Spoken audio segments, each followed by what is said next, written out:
चलिए अब लेजर्स को समझते हैं। लेजर्स जो हैं वो वे अकाउंट सेट हैं जिसमें हम अपनी बिजनेस ट्रांजैक्शंस को रिकॉर्ड करके रखने वाले हैं, ताकि जिसमें आप समराइज वे में पूरी की पूरी इन्फॉर्मेशन को देख पाएँ। जैसे एग्जांपल अगर हम सेल्स लेजर्स की बात करें तो सेल लेजर में हम सारी सेल की एंट्रीज एक जगह लाने वाले हैं।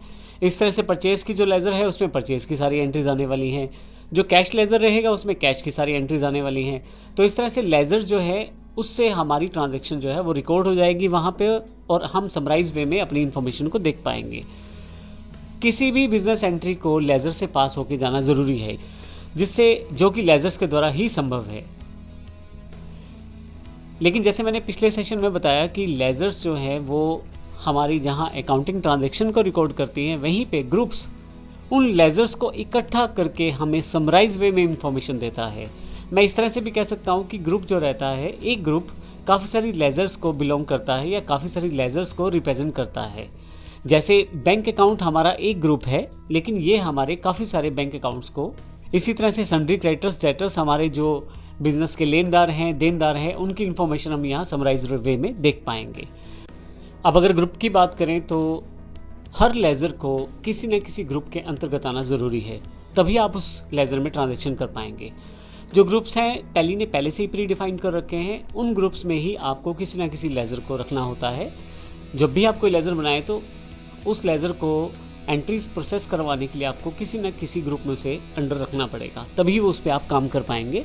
अब इसका मतलब ये हुआ कि, और ये आपको बता दूं यहाँ पे कि अब इम्पोर्टेंट रहता है कि जो हम लेज़र क्रिएट करें उसी से रिलेटेड ग्रुप के अंतर्गत उसे प्लेस करें, ताकि हम आसानी से उस तरह की एंट्रीज को कर पाएँ। तो अगर सेम नेचर की लेज़र्स को अगर हम बात करें इकट्ठा रख के एक ग्रुप के अंतर्गत रख दें तो उन सभी लेज़र्स का बैलेंस आप उस ग्रुप से भी पता कर सकते हैं, अर्थात एक तरह से समराइज इन्फॉर्मेशन आपको मिलने वाली है। तो अगर मैं ग्रुप्स को लेज़र्स का कलेक्शन कह दूं तो सेम बात रहेगी, यानी कि ग्रुप्स जो है वो कलेक्शन ऑफ लेज़र्स होता है, जिससे आप इन्फॉर्मेशन को समराइज वे में देख पाओगे। टैली प्राइम जो है पहले से प्री डिफाइंड ग्रुप्स देता है, जिससे आप अपने अकाउंट्स को बड़ी आसानी से ऑर्गेनाइज कर सकते हो। इससे ना केवल आप ऑर्गेनाइज कर पाओगे बल्कि अपनी लेज़र्स को क्लासीफाई कर पाओगे ग्रुप्स के आधार पे। जैसे अगर ग्रुप कैपिटल है तो आपके कैपिटल से रिलेटेड सारे लेज़र्स वहाँ मिल जाएंगे, और अगर ग्रुप आपका बैंक है तो बैंक से रिलेटेड सारे जो अकाउंट्स रहेंगे या जो लेज़र्स रहेंगी वो आपको मिल जाएंगी। तो इस तरह से आप अपनी लेज़र्स को क्लासीफाई कर सकते हो ग्रुप के आधार पे भी। जब भी हम किसी लेज़र को बनाते हैं तो उसी समय ही उसे किसी ना किसी ग्रुप से अटैच करना ज़रूरी होता है, ताकि हम उस तरह की ट्रांजैक्शंस को रिकॉर्ड कर पाएँ आने वाले अकाउंट स्टेटमेंट्स के अंतर्गत। तो जब भी आप कोई लेज़र बनाते हैं तो वहाँ पे आपको ग्रुप डिफाइन करना ज़रूरी रहता है। आइए अब इस कॉन्सेप्ट को एक और बेहतर एग्जाम्पल के साथ समझ लेते हैं, जिससे आपको ज़्यादा क्लियर हो जाए कि ग्रुप और लेज़र्स में क्या फ़र्क है। इसके अलावा हम लोग यहाँ सब ग्रुप की जानकारी भी लेने वाले हैं। तो यहाँ यदि आप ध्यान दें तो सन्ड्री डेटर्स हमारा मेन ग्रुप है जो टैली के द्वारा पहले से बनाया गया है। अगर मैं यहाँ एग्जाम्पल में दिखाऊँ तो आपके पास सन्ड्री डेटर्स के नाम से पहले से ही ग्रुप बना हुआ है टैली के अंतर्गत।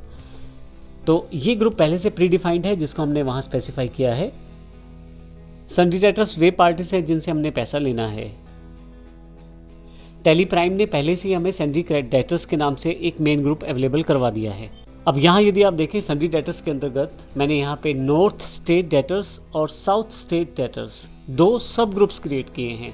आने वाले सेशंस में देखेंगे हम इन्हें किस तरह से क्रिएट कर सकते हैं, लेकिन यहाँ एग्जाम्पल में ये दोनों सब ग्रुप जो हैं ये सन्ड्री डेटर्स के अंतर्गत हैं। तो अर्थात हम टैली में ना केवल ग्रुप डिफाइन कर सकते हैं बल्कि सब ग्रुप बना के उन्हें भी रीडिफाइन कर सकते हैं।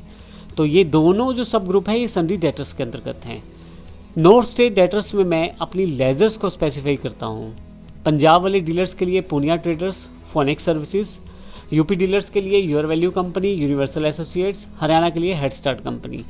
ये हमारे पांचों के पांचों डीलर ये नॉर्थ स्टेट डेटर्स सब ग्रुप है जो उसके अंतर्गत आते हैं, और ये सन्ड्री डेटर्स के अंतर्गत यानी कि जो इनका मेन ग्रुप है उसके अंतर्गत आते हैं। इसी तरह से मैं यहाँ पे अगर चाहूँ तो लेज़र वाइज बैलेंस देख सकता हूँ टैली प्राइम में, जैसे पूनिया ट्रेडर का बैलेंस देख सकता हूँ, योर वैल्यू कंपनी का देख सकता हूँ, हेड स्टार्ट कंपनी का देख सकता हूँ। तो लेज़र वाइज में बैलेंस देख सकता हूँ। इसी तरह से अगर मैं चाहूँ तो सब ग्रुप में एक बेनिफिट मिल जाता है। मैं यहाँ पे इन सब लेज़र्स को एक सब ग्रुप में प्लेस करता हूँ, तो नॉर्थ स्टेट डेटर्स में जाकर मैं इन सब नॉर्थ स्टेट डेटर्स का बैलेंस देख सकता हूँ। फाइनली मेरे पास ऊपर की तरफ एक सन्ड्री डेटर रहेगा जो कि एक मेन ग्रुप है जो टैली ने पहले से दिया है। इसमें इन सभी का जो बैलेंस रहेगा वो बड़ी आसानी से देख सकता हूँ। तो आप देखेंगे कि हम इन्फॉर्मेशन को समराइज़ करते जा रहे हैं अलग अलग लेवल पे। जैसे आप लेज़र्स में डे टू डे ट्रांजैक्शन जो उस पर्टिकुलर लेज़र के साथ हुई हैं, एग्जांपल पूनिया ट्रेडर के साथ जितनी भी ट्रांजैक्शन हुई हैं उन सबको आप वहाँ देख पाएंगे। लेकिन जैसे आप नॉर्थ स्टेट एड्रेस में जाएंगे तो वहाँ पंजाब, यूपी, हरियाणा के सभी लेज़र्स के बैलेंस को देख पाएंगे। इसी तरह से साउथ स्टेट एड्रेस होंगे, वहाँ पे भी आप सभी का बैलेंस देख पाएंगे। इस तरह से सब ग्रुप इंपॉर्टेंट हो जाता है यहाँ पे, जिससे आप इन्फॉर्मेशन को आसानी से देख पाएंगे। और यदि आप सभी डेटर्स का बैलेंस देखना चाहते हैं कि इस वक्त मेरे अकाउंट में बैलेंस कितना है जो मुझे डेटर से लेना है, तो सन्डी डेटर्स में मैं वो जाकर देख सकता हूँ, जो कि एक मेन ग्रुप है। तो बड़ी आसानी से आप अपनी बिजनेस की इन्फॉर्मेशन को समराइज वे में अलग अलग लेवल पे देख सकते हैं, और टेली प्राइम ने इसको और आसान कर दिया है अपने प्री डिफाइंड ग्रुप्स के साथ।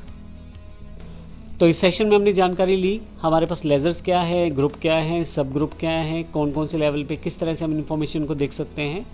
अगले सेशन में भी इसी सेक्शन को कंटिन्यू रखेंगे और जानेंगे और अधिक अपने ग्रुप्स के बारे में। धन्यवाद।